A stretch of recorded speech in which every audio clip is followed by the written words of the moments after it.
সারা জীবনের জন্য মানুষ চাই, দু একদিনের জন্য নয়। সারা জীবনের হলে আমি তাকে অনেক অনেক ভালোবাসবো। আমি একজন এতিম অসহায় একজন মানুষ। না, যৌতুকে বিয়ে করবে আমি তাকেই। আমার নাম আনিকা, আমি খুলনা বাগেরহাট থেকে এসেছি। আনিকা খুলনা বাগেরহাট থেকে জি, এসেছেন। আনিকা আপনার বয়স কত? 19 বছর। 19 বছর। 19 বছরের ইয়াং একটি মেয়ে। কি করছেন, কিসে পড়ছেন? পড়াশোনা করতাম, এসএসসি পাস করছি 2022 সালে।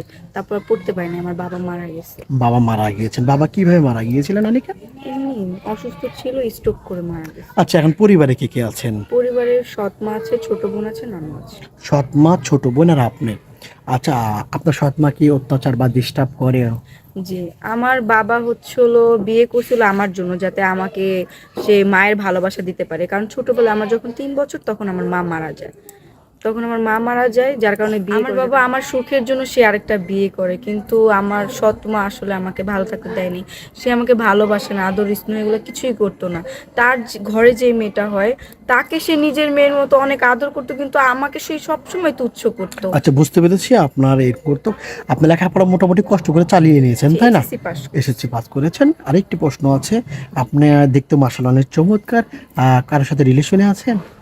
না, সিঙ্গেল আছেন। কেন রিলেশন করা হয় নাই? কারণ আমি তো হচ্ছিল সবসময় ঘরের কাজকর্ম করতাম। স্কুলে যে যাইতাম, আমার আম্মু আর কি অনেক করতো, পড়াশোনায় কখনো সায় দিত না, বলতো। তারপরে দৌড়াদৌড়ি করে তাড়াতাড়ি চলে আসতাম। আমি সবসময় মানে তাড়াহুড়োয় থাকতাম, কখন বাসায় যাব, বাসায় গিয়ে কাজ কাম শেষ করবো। তো এইগুলোর মধ্যে দিয়ে আমার আর ওইগুলোর চিন্তা ভাবনা চিন্তা না, আসতো। বুর্গা পরে স্কুলে যাওয়া আসা হতো নাকি নাকি এমনিতেই?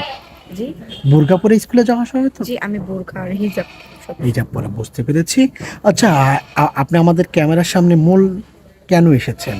ক্যামেরার সামনে আসার একটাই কারণ, এখন যেহেতু আমার বাবা নাই, আমার আপন বলতে কেউ নাই। আর আমার সৎ মা আমার ভবিষ্যতের জন্য কিছুই করবে না। তো আমার নিজেরটা আমার নিজেই বুঝতে হবে। তো আমি আপনাদের ব্যাপারে অনেক শুনেছি যে আপনাদের মাধ্যমে আপনারা ভবিষ্যতের ব্যবস্থা করে দেন, বিয়ে করায় দেন। তো এই আর কি। মূলত এই জন্য এসেছেন। জি, আচ্ছা, কেমন না পার্টনার চাচ্ছেন? আপনার পার্টনারটা কেমন হবে?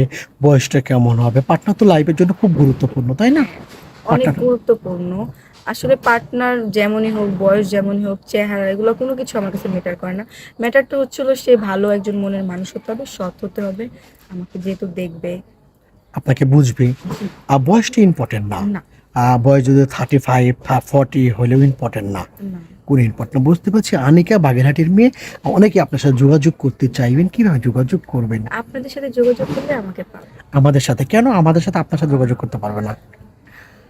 কারণ আমি তো এখন আপনাদের এখানেই আছি, তাই আচ্ছা, না? আমাদের প্রিয় দর্শক, ওনার নাম আনিকা, খুলনা বাগেরহাট থেকে এসেছেন। ওনার সাথে যদি যোগাযোগ করতে চান, কথা বলতে চান, আপনার চোখের সামনে একটি নাম্বার দেখা যাচ্ছে। এই নাম্বার ইমো আছে, হোয়াটসঅ্যাপ আছে। ইমোতে বা হোয়াটসঅ্যাপে একটি আনিকা আপুর একটি স্ক্রিনশট মেরে পাঠিয়ে দিবেন, আমরা যোগাযোগ করিয়ে দেবো। কোনো ভাই সরাসরি ফোন কল করবেন না, বিশেষভাবে অনুরোধ রইল। আনিকা আপু, জি, নামাজ কালাম পড়া হয়? জি, পুরো সত্য? সত্যি। আচ্ছা, কোনো ভাইয়ের সাথে বেমানি প্রতারণা করার ইচ্ছে আছে? না, না, না, এগুলো করার তো ইচ্ছা নাই। কারণ এখন দেখেন, আমি তার সাথে কথাবার্তা বললাম, আমার ভরণ পোষণের দায়িত্ব সে নিল। পরে দিয়ে টাকা পয়সা নিয়ে তার সাথে কথাবার্তা না বলার আমি কি করব বলেন? আমার তো একজন মানুষ দরকার যে আমার দায়িত্ব নেবে, আমাকে দেখবে। সারা জীবনের একটা ব্যবস্থা আর কি দরকার, যেটা হচ্ছে কথা। আচ্ছা, ভালো থাকবেন আনিকা আপু। আসসালামু আলাইকুম।